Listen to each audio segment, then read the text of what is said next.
حضرت عثمان ابن حنیف کہتے ہیں میں نبی پاک کے پاس بیٹھا تھا تو ایک نابینا صحابی آئے، عرض کرنے لگے یا رسول اللہ صلی اللہ علیہ وسلم میں نابینا ہوں، میرے لیے دعا کریں، اللہ مجھے آنکھیں عطا فرمائے، دعا کریں۔ اب حضور نے پتہ کیا کہا؟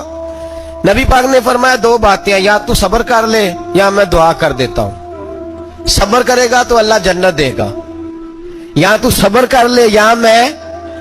صحابی بڑے پیارے تھے، کہنے لگے یا رسول اللہ جنت تو اللہ اپنے فضل سے دے گا ہی، میں نے نہیں صبر کرنا، مجھے آنکھیں چاہیے، اور پھر یہاں آ کے صبر کروں، این خزانے کے پاس جا کے صبر کروں؟ حضور میں نہیں صبر کرتا، آپ دعا کریں۔ نبی پاک نے دعا سکھائی، فرمایا دو نفل پڑھ جا کے اور دو نفل پڑھ کے میرے وسیلے سے دعا کر۔ کیا کر؟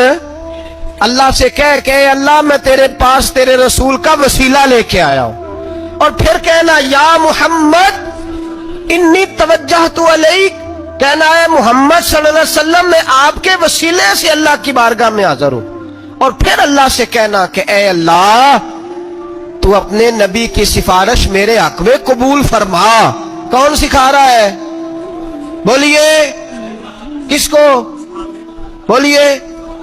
کہا جا میرے وسیلے سے جا کے دعا کر۔ حضرت عثمان کہتے ہیں وہ چلے گئے، دو نفل پڑھے، حضور کے وسیلے سے دعا مانگی۔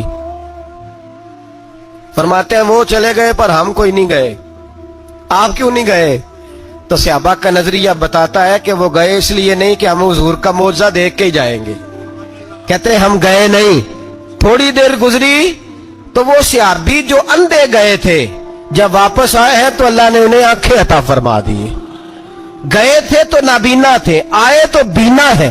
میرے نبی پاک صلی اللہ علیہ وسلم کا توسل، حضور کا وسیلہ خود حضور نے سکھایا ہے۔